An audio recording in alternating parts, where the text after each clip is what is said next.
Meus irmãos, a paz do Senhor. Atos dos Apóstolos, capítulo 11, versículo 25. Atos dos Apóstolos, capítulo 11, versículo 25.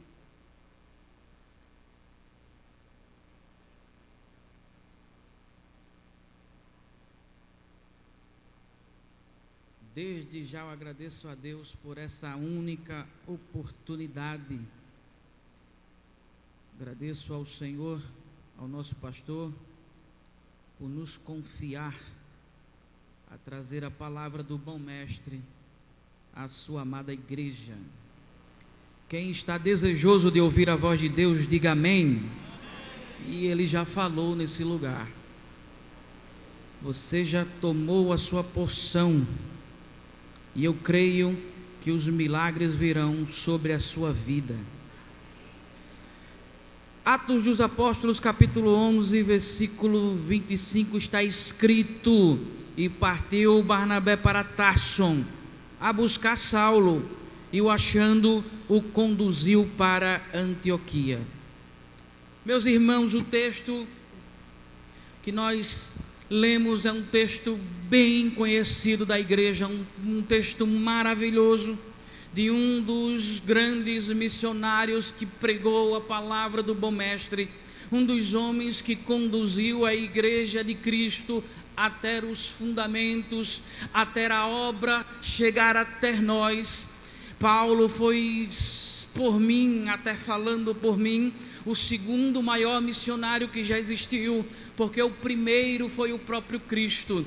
E Paulo, ele começa a sua vida em sofrimento, e eu vou contar um pouco dessa história, porque temos que voltar muito atrás, mas muito mesmo, aonde o seu pai e sua mãe, saindo de Jerusalém, vai para Cecília, e na Cecília, numa cidade chamada Tarso, eles começam a ganhar a sua vida, porque Tarso era uma metrópole, uma cidade que estava rendendo muito dinheiro para quem fosse trabalhar, e o pai de Saulo estava naquele lugar para vencer na vida, para granjear, mas os seus costumes espirituais ainda estavam no coração, e começa a ter os seus cultos naquele lugar, aonde também alguns judeus estavam ali. Começam a se fundar sinagogas judaicas, aonde rabinos começam também a ensinar naquele lugar. Daí então o pai de Saulo tem o seu filho,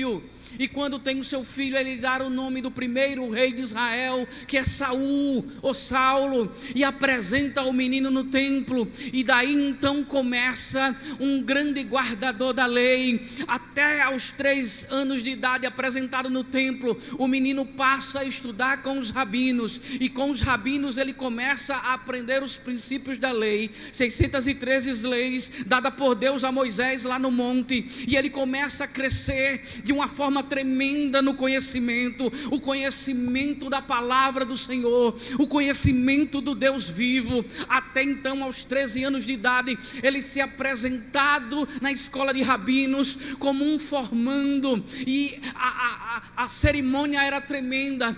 A mãe ficava do outro lado do véu, aonde só os homens de uma parte ficavam, e ele jurava ali no altar sobre a lei, que a mãe dele não era a mãe que o teve mais, mas sim a lei. O costume judaico dava isso. A mãe dele era a própria lei. Por quê? Porque se ele pudesse julgar a mãe sobre a lei, ele tinha que julgar. A lei era acima de tudo, a lei era o princípio de tudo, e ele era um grande religioso que guardava a lei, guardava de 7 chaves no seu coração. Por quê? Porque ele temia Deus, ele temia Deus de uma forma tremenda, que ele não queria tropeçar da lei. Daí então ele começa a crescer mais, a idade vai avançando, e os rabinos não conseguiam mais segurar ele naquele lugar. Daí então ele é levado para a faculdade do doutor Gamaliel, e Gamaliel começa a ensinar, um grande pregador que ia pregar sobre as leis das sinagogas e nos templos.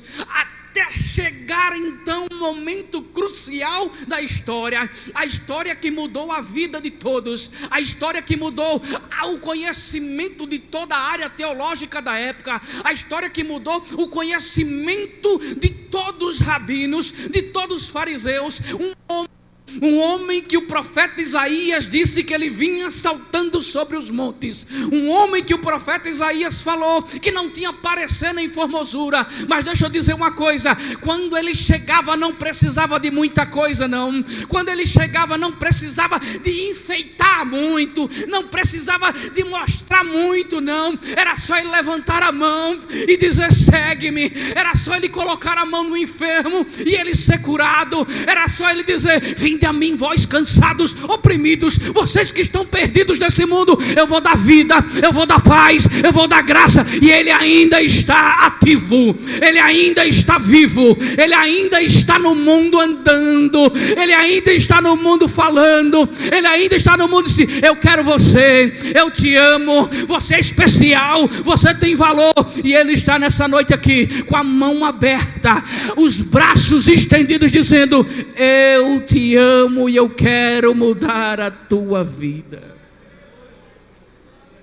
O maior ministério que apareceu nos tempos, até então Gamaliel criticou sobre os ministérios, quando queriam perseguir próprio Pedro, lá em Atos dos Apóstolos você vai ver isso, sobre a igreja de Cristo. Ele disse: não, teve um tal de Judas Macabeus lá no Rio do Jordão, que começou com um movimento, mas não deu nada. E o próprio Gamaliel tem o seu nome escrito no livro da salvação, na Bíblia.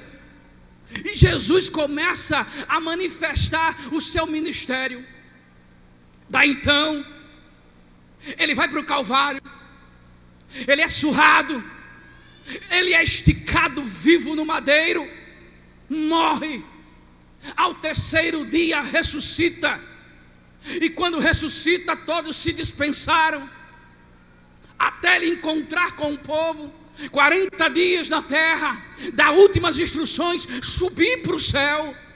Subindo ao céu, quem ficou com a esperança única, é a única esperança de que nós temos, é a única esperança. Alguém pode lhe prometer várias coisas, oportunidade de vida, alguém pode prometer que vai fazer, que vai cumprir para você, mas são promessas humanas.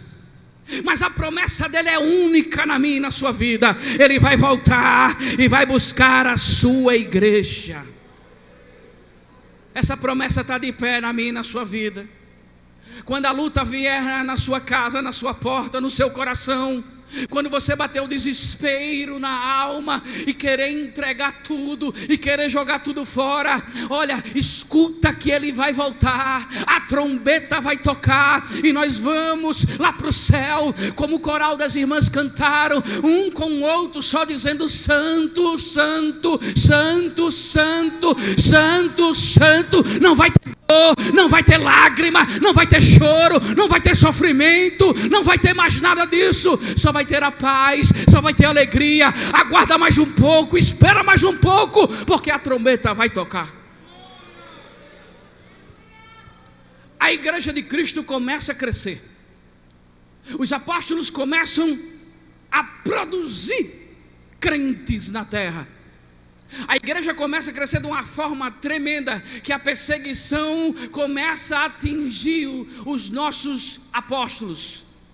Até então, Saulo escutar sobre o Cristo. E quando ele escuta sobre o Cristo vivo, ele diz: não dá para ficar parado aí com esse ministério novo que está aí surgindo, distorcendo a lei. E ele vai a perseguir os cristãos de uma forma dura.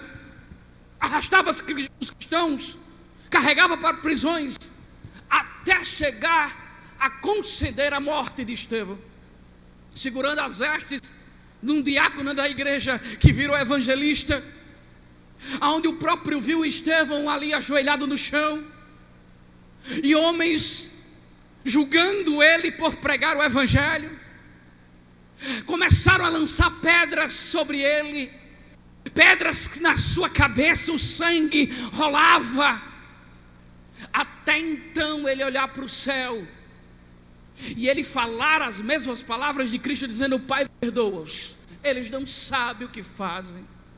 E aquilo ficou cravado no coração de muitos. Aquilo ficou marcado na história, que quando a morte de Estevão acontece, a igreja, tudo bem, se dispensou. Alguns saíram para outros lugares com medo da perseguição. Mas deixa eu dizer uma coisa: a igreja começou a crescer mais, a igreja começou a fluir mais. Tem coisas que a gente não entende, tem coisas que a gente não sabe, tem coisas que a gente passa situações tremendas. Somos levados à morte espiritual, jogam pedras em nós até sangrar, até doer, e a gente fica olhando para um lado, fica olhando para o outro e diz: Deus, o que é que o Senhor vai fazer? Deus, o que é que o Senhor vai fazer? Mas deixa eu dizer uma coisa: isso quando acontece é porque a glória dele será falada, a glória dele será anunciada. Quando alguém está tocando no seu ungido, quando alguém está tocando na menina dos seus olhos, quando alguém fere um dos seus, pode deixar certo, Deus está fazendo uma grande obra, Deus está fazendo um grande movimento. E deixa eu dizer uma coisa: se você está passando por isso, humilhação, se você está passando por desprezo, se você está passando por alguma coisa parecida, não se preocupa não, não se preocupa não. É em casa, é na rua, é no trabalho, é na igreja, não sabe aonde é, mas está. Ei, Deus está preparando um lugar especial para a tua vida. Deus está preparando um momento certo para todos verem pelo teu sofrimento a glória de Deus. Deus vai fazer na tua vida. O milagre vai acontecer. O milagre vai acontecer na tua vida. Aguarda só um pouco. Saulo, ele pede permissão para ir atrás dos cristãos. A história que todo mundo conhece, na estrada de Damasco, onde ele cai no chão por escutar uma voz como um trovão. Ele vê uma luz resplandecente, a ficar cego. E a voz clama: Saulo, Saulo, por que tu me persegues? Duro, Saulo, é recalcitrar contra os meus aguilhões. Quem és tu, ó Senhor? Eu sou o Cristo que tu persegues. Aquilo ali foi um encontro especial. Aquilo ali foi um encontro tremendo. E eu amo a história dele. Eu amo a história de Saulo pelas características da sua conversão. E eu lembro da minha conversão. Eu estava praticamente quase 18, 19 anos atrás. Eu vinha da Mata do Rolo ali pelo Apolar, Rua da Polar. Tinha acontecido uns problemas da minha vida. 11 horas da noite, eu passo pela Polar ali, tinha um rapaz numa bicicleta, de jaqueta, um calor tremendo que nem está fazendo agora. E quando eu passo por ele, ele vem me seguindo. E quando eu passo se você analisar, vindo pela Mata do Rolo ali, descendo aquelas entradas do posto até a delegacia e tudo mais, e cada entrada daquela ele parava e ia na frente, me esperava na frente. Por quê? Aparecia alguém, aparecia um carro, aparecia alguma coisa. E quando eu cheguei na porta da delegacia, eu olhei para ele lá me esperando. Eu digo: esse cara quer me matar. E eu sabia, e eu tinha feito coisas para isso. Quando eu chego, passo da delegacia, quando ele está lá me esperando, um carro entra, ele vai por trás e me espera lá no antigo cinema, que é uma loja de imóveis, e ele está lá. Eu digo: meu Deus, agora. Quando eu vou chegando perto, a minha família é toda crente, só eu que não queria ser crente. Eu nunca quis ser crente na minha vida. Eu não gostava. Eu dizia que nunca ia ser, e eles diziam: você vai ser, eu digo: não vou ser. E quando eu cheguei quase perto, eu disse: Deus, olha, se o Senhor me livrar dessa, eu vou ser crente. Eu disse bem assim. Aí uma garoa caiu e não era asfalto, era calçamento. E eu vou andando aqui e eu passo por ele. Todo se eu perguntar alguma coisa, ele vai me matar. E se eu não perguntar, ele vai me matar. Então eu vou passar, tenho que passar. E eu trancava a as costas assim, eu escutei o zíper da jaqueta abrindo, que chega a doer a alma.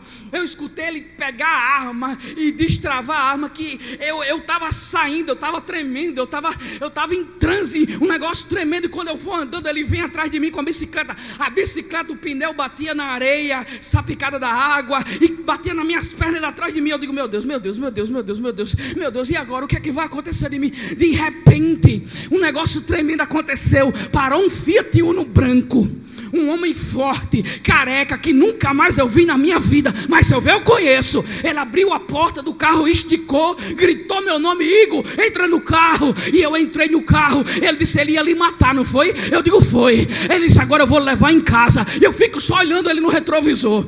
Ele lá no retrovisor, e o carro indo embora, ele com a arma assim, assustado, olhando, e eu fui embora. Eu passei 15 dias escondido dentro de casa. Aí de repente, eu vou para lá, para o Benedito Bentes, para a casa dos meus avós. E eu vou, olha que negócio interessante, eu vou de pé, daqui para o Benedito Bentes. Olha que negócio tremendo que o diabo faz na vida da gente. E quando eu chego lá, meu avô me viu, minha avó me viu, ficaram chorando. Aí eu com a barba desse tamanho, o cabelo desse tamanho, mandaram cortar meu cabelo, fazer minha barba. Aí chega a tarde, meu tio diz, até um culto hoje. É um culto na casa da irmã. É o povo da Assembleia de Deus. Meu tio era batista. É o povo da Assembleia de Deus. Eu fui convidado. Vamos lá comigo. E eu digo, eu vou para o culto. Ele me dá um dinheiro. E eu vou lá na favela e faço minha vida. Só queria agradar. Eu nunca quis ser crente. E eu chego no culto sentado nas cadeiras. Eu estou lá nas cadeiras sentadinho com todo mundo. De repente levanta um homem lá de Fernão Velho, pregador. Ele começa a pregar e ele diz para a turma que estava atrás: olha, Deus está abrindo uma porta na parede. Aí eu no meu pensamento, está vendo que Deus não é pedreiro para fazer isso? Olha que coisa, esse povo crente. Aí ele volta assim e ele diz, esse jovem, que eu não sei quem é, não sei o nome dele, mas eu sei de uma coisa, que Deus quer mudar a vida dele. E eu não olhei para ele. E ele disse, esse jovem, e eu não quis olhar. E ele disse, é você. E eu não quis olhar. Eu olhei para trás, e quando eu olhei para trás tinha um senhor de 60 anos. E eu digo, não sou eu não quero ser crente. E ele disse, é você, que há 15 dias atrás Deus livrou você da morte, que nenhum homem da terra livrava. E ele começa a contar a história. Quando eu vou olhar, eu estou de joelho no chão, chorando que nem menino. E eu vejo Deus falando comigo. Deus mostrou para mim uma escuridão. A escuridão começa a cair e começa a vir uma luz. E na minha vida saiu uma água suja, negra de mim. E Deus falou no meu ouvido, tá ecoando até hoje. E disse, eu estou aqui para mudar a sua vida. Olha o que Deus disse: te levarei para outros lugares, te colocarei em lugares grandes, tua família vai ver a minha glória na tua vida. E a família não acreditou. Quem ele? Não vai passar 2 semanas. Quem ele? Não vai passar 2 meses. E o tempo passando, não vai passar 1 ano. E já vai 19 anos. Eu já andei um bocado no Brasil. Eu fui pregar numa vigília em Barueri. Um negócio que nunca eu vi na minha vida. Essa vigília é no Museu da Bíblia em Barueri. E me convidaram para pregar. E tinha uns pregadores de nome lá. E eu fui para a vigília. Quando eu subo no altar, e quando eu olho para a multidão, aproximadamente no teatro lá existia 5.000 cadeiras. Não deu para contar, mas estava lotado. E quando eu começo a pregar, Deus me parou. Ele balança em mim e diz assim: eu sou fiel ou não sou na sua vida? Eu sou fiel ou não sou? Eu lhe tirei de lá para mostrar a muitos que eu sou fiel na sua vida. Paulo foi tirado de lá para mostrar a todos que Deus é maior que tudo. Deus é maior que os problemas que tem na tua casa. Deus é maior que os problemas que tem na tua vida. Aí tem gente que chega para a gente, pastor, e pergunta: como é que vocês aguentam tanto isso? Como é que vocês aguentam essas pancadas aí? No meu trabalho agora, eu estou lá, no meu trabalho está a gripe realmente assolando. Aí eu estou lá passando para um lado e para o outro, trabalhando. Aí chega um cidadão lá, olha para mim e diz assim: ei, vem cá. Eu digo: fala, você é evangélico, não é? Eu digo: sou sim, graças a Deus. Por que o senhor está perguntando? Porque tem um brilho diferente, porque o seu andar é diferente, porque a sua conversa é diferente. E eu no meu coração dizendo: graças a Deus, Jesus, graças a Deus que por meio dessa luta, por meio de tanta dor que a gente passa, o meu testemunho ainda está dentro de mim, está mostrando o povo. Não adianta vir para a igreja, não adianta se produzir toda de uma forma cristã e não ter testemunho. É o testemunho que nos leva a uma vida de separação, uma vida de santidade e uma vida de graça.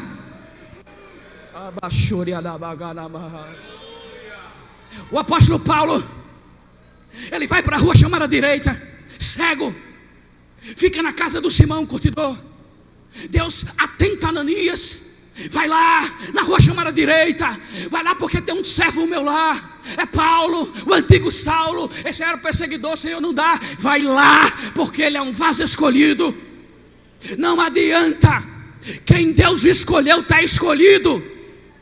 Tem pessoas que até tentam fazer, mas não conseguem. Tem pessoas que até acham que sabe fazer, mas não sabe. Deus deu a cada um uma ferramenta diferente. E para poucos, Deus deu o maior chamado. Para poucos.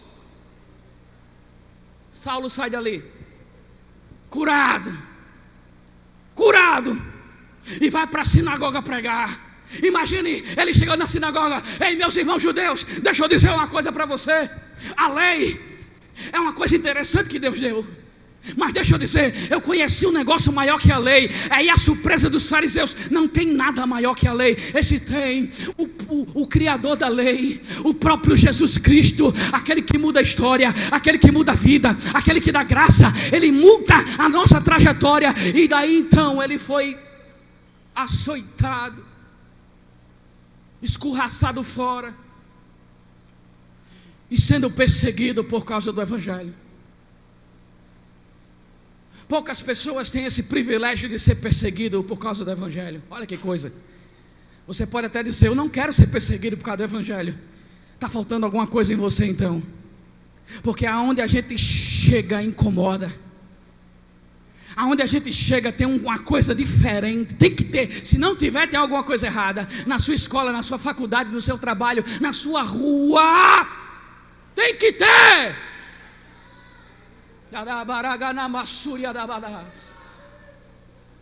Ele é levado para os pés de Pedro. Ele estava estudando nos pés do doutor Gamaliel, agora estava estudando sobre Cristo no pescador Pedro. Deus inverte as coisas, Deus muda tudo, só para dar vitória a você. Daí então Pedro diz: olha, você é bom, você prega, você é estudado, você tem postura, você tem testemunho, mas olha, se resguarda um pouco porque querem te matar, estão te perseguindo, vai perseguir a igreja. Volta para lá, para a tua casa. Olha que Pedro diz: volta para lá que nós vamos te buscar. Isso aqui ficou no coração dele.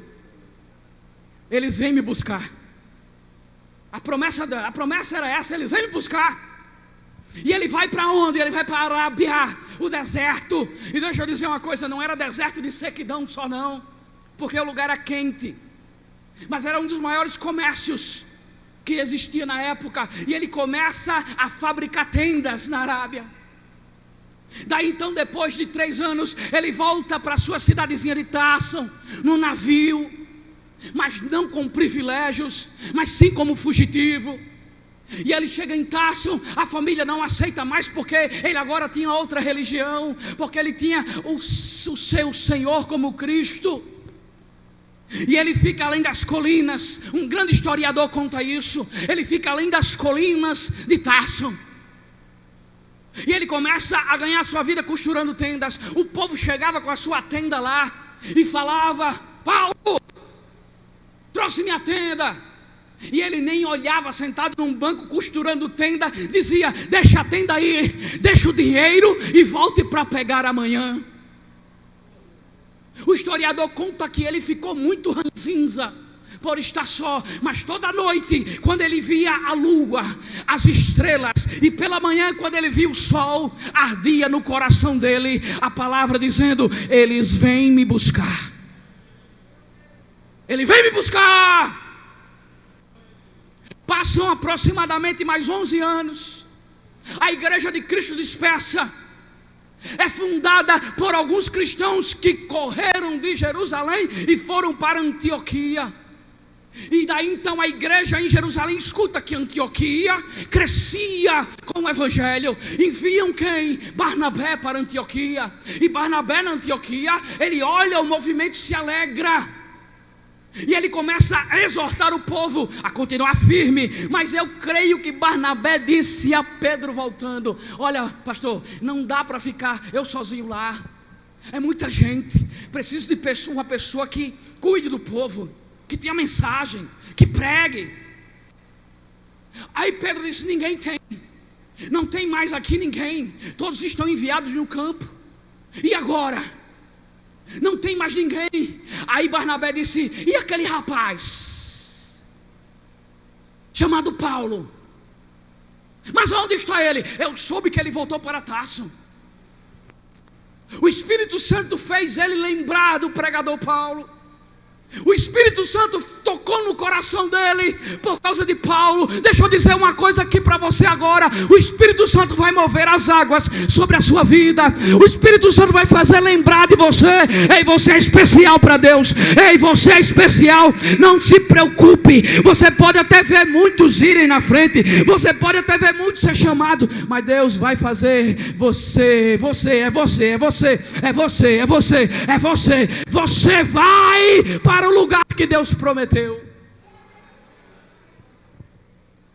E o texto que nós lemos: e partiu Barnabé para Tarso a buscar Saulo. O historiador conta quando ele chega lá em Tarso, ele anda 25 quilômetros, batendo porta a porta, dizendo: Paulo está aí.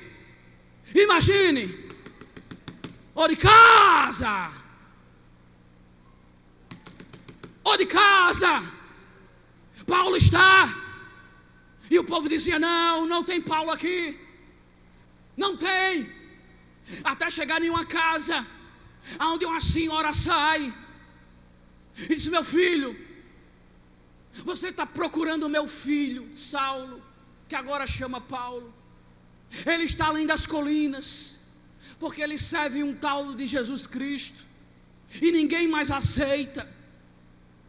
E ele monta no seu dromedário, no seu camelo, e segue ao encontro das colinas. Ele vê um fogo subir. Quando ele vai chegando perto, ele vê uma tenda armada, uma fogueira acesa, um homem baixo, careca, sentado e costurando. E ele dizendo: Paulo, deixa a tenda no chão, deixa o dinheiro, vem amanhã que está pronta. Ele: Shalom, Paulo, deixa a tenda no chão, deixa o dinheiro, que amanhã está pronto. Ele: Shalom, Paulo, eu já lhe disse, rapaz, deixa a tenda no chão, deixa o dinheiro, e amanhã está pronta. Aí ele se lembra no código do cristão, no código santo, e ele diz: Shalom, Adonai, Yeshua.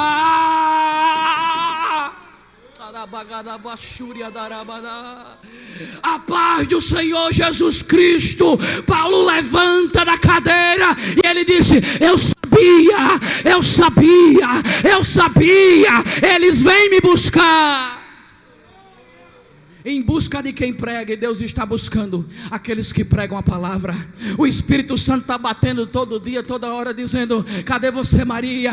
Cadê você, João? Cadê você? Cadê você? Cadê você? Ei, Ele está procurando a quem pregue. Ele está procurando a quem pregue. Ele não te abandonou, Ele não te rejeitou. Ele está em busca de você nessa noite, em nome de Jesus.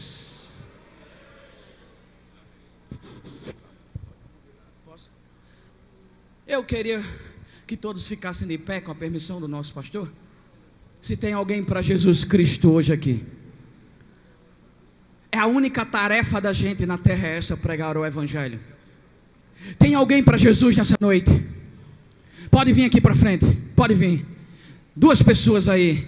Se não for isso, é melhor não fazer. Se não for isso, é melhor não pregar. Olha o maior milagre chegando aqui. Não adianta um cego ver, não adianta um aleijado andar. Tem que ter milagre, tem que ter milagre.